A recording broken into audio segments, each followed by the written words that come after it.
O presidente Lula foi muito criticado por muitos em relação a algumas pautas que ele levantou nesse discurso de abertura. E o argumento principal dessas críticas era de que ele estava fazendo uma cobrança, uma reivindicação global mundial para questões, fragilidades internas. Mudanças climáticas, preservação do meio ambiente, o próprio combate à fome, embora em governos dele isso avançou muito, e principalmente em governos anteriores, que isso fique bem registrado aqui. Mas talvez um dos pontos que ele teve mais respaldo para levantar foi justamente esse ponto que nós destacamos nesse trechinho da fala dele do discurso, que é a cobrança pela reforma, uma reformulação das Nações Unidas, da ONU. E aí eu anotei aqui, não me lembro se ele falou 73, ele destacou duas emendas que foram feitas em 65, 73 ou 76? 73. 73 mesmo. E trouxe alguns pontos que forçariam os integrantes a promover novas emendas. Eu nem falaria isso no singular, eu diria. Queria uma análise sua dessa parte do discurso dele e em que pontos nós precisaríamos avançar primeiramente. Também não dá para mudar tudo de uma vez, imagino, né? Lívia, excelente pergunta, e esse é o grande tema que se está debatendo esta semana em Nova York. A gente sempre bate nessa tecla com os nossos alunos, né? Essa semana é a semana mais importante da diplomacia no mundo inteiro, porque você não tem nenhum outro evento no ano inteiro, ao redor do mundo, em que você tem praticamente todos os grandes líderes de Estados reunidos numa mesma sala para discursar para si mesmos e falar sobre os seus problemas. Nesse sentido, o presidente Lula está muito certo nessa análise. A gente tem que fazer uma separação entre a figura do homem Lula, do presidente Lula, que obviamente ao falar aquilo ali também é um espaço político. Ele fala para uma audiência para dentro e para fora, isso é claro. Com certeza. E a gente também tem que entender que no momento em que ele está falando, ele também fala enquanto chefe de Estado. E que tradicionalmente o Brasil ele sempre abre a Assembleia Geral da ONU e o Brasil faz um discurso. Eu posso falar isso enquanto uma pessoa que esteve lá, né, trabalhando. Um discurso tradicionalmente muito bem recebido. A postura da diplomacia brasileira, a diplomacia brasileira, de modo geral, ela é muito respeitada no mundo inteiro. O diplomata brasileiro, ele é um profissional muito bem treinado. A nossa postura é uma postura de uma tradição pacífica, de uma tradição multilateral, né, da defesa, da negociação.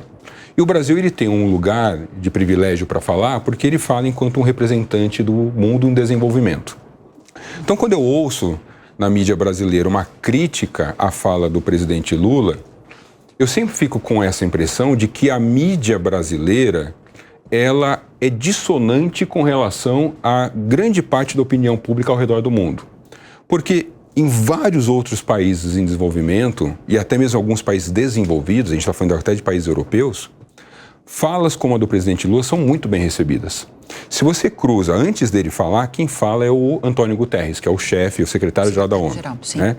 Se você ouve, o Guterres falou por praticamente 25 minutos, e você ouve depois a fala do Lula, que já é na sequência, elas estão totalmente alinhadas. Então, aquilo que se fala na figura do presidente brasileiro está muito alinhado com o chefe da ONU falar, precisamos de reforma. O chefe da ONU pede reforma. O chefe da ONU ele diz, a ONU está se tornando irrelevante. O próprio chefe fala isso. O CEO da ONU, Sim. Se você quiser, fala, olha, a ONU está se tornando irrelevante.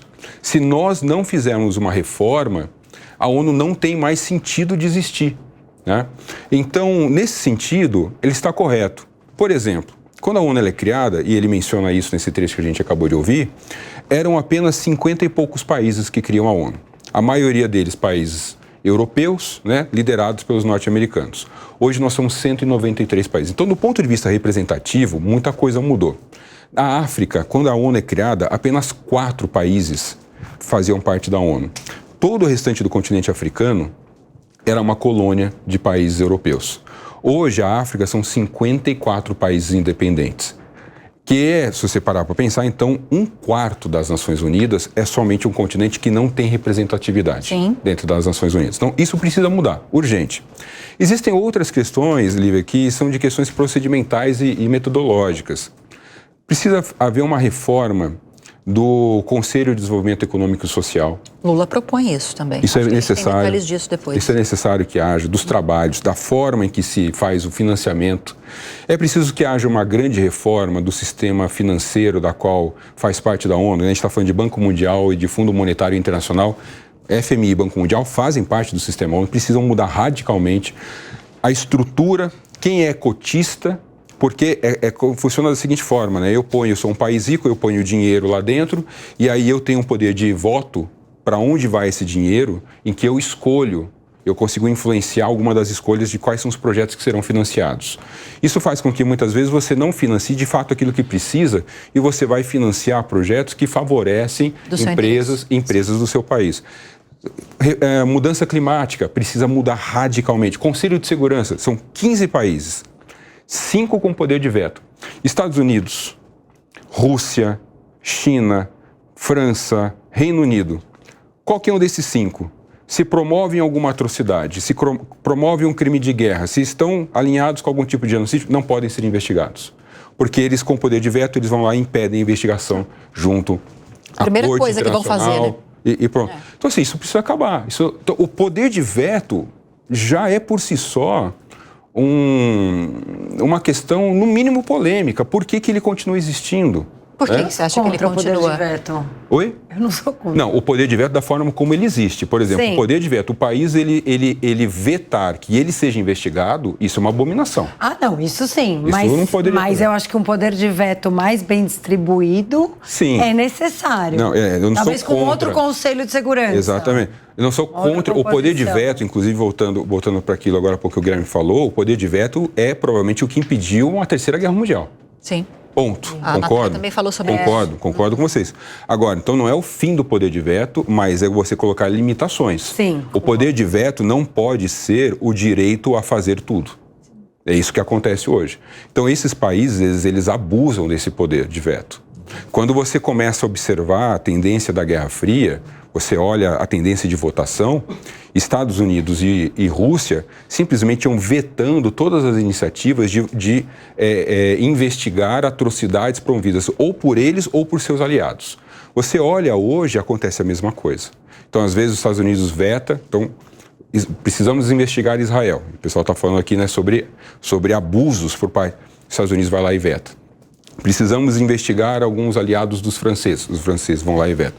Os chineses também têm um poder de veto. Os russos vão lá e vetam. Quando precisamos investigar o Irã, os russos vão lá e também podem vetar. Isso não dá para acontecer. No contexto da guerra no Oriente Médio, e aí passando para a Natália já, muita dificuldade para aprovar resoluções no Conselho de Segurança da ONU justamente por causa desses vetos. Às vezes era algo que não era do interesse, ainda que indireto, de Estados Unidos, eles vetavam.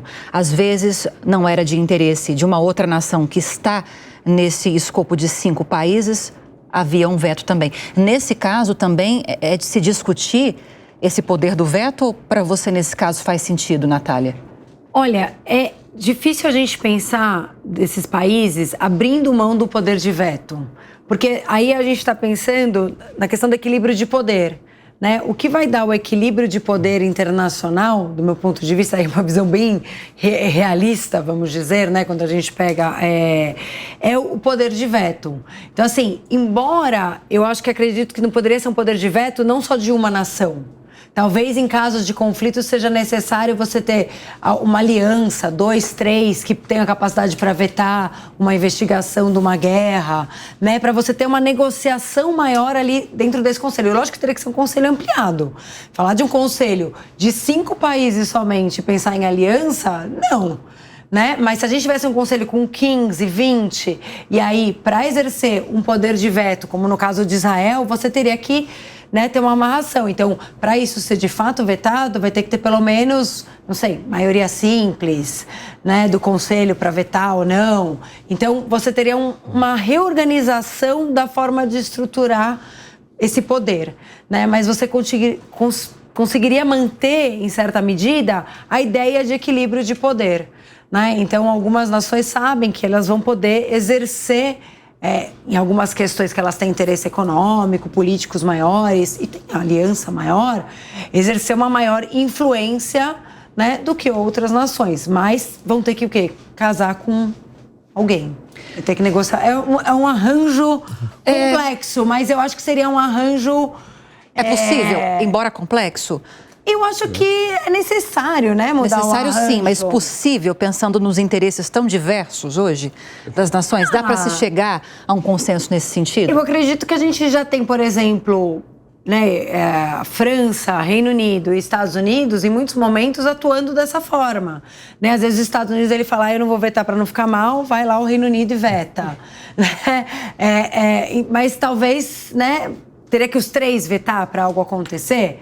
Aí é mais difícil a gente chegar nos três vetando, você entende? Sim. É porque o outro usa o poder de veto do outro país para não se expor. Né? Mas ele só precisa negociar com um país. Sim. Agora, você tem que negociar com 4, com 5, como é que eu vou fazer? Né? Então, eu acho que o jogo vai mudar completamente.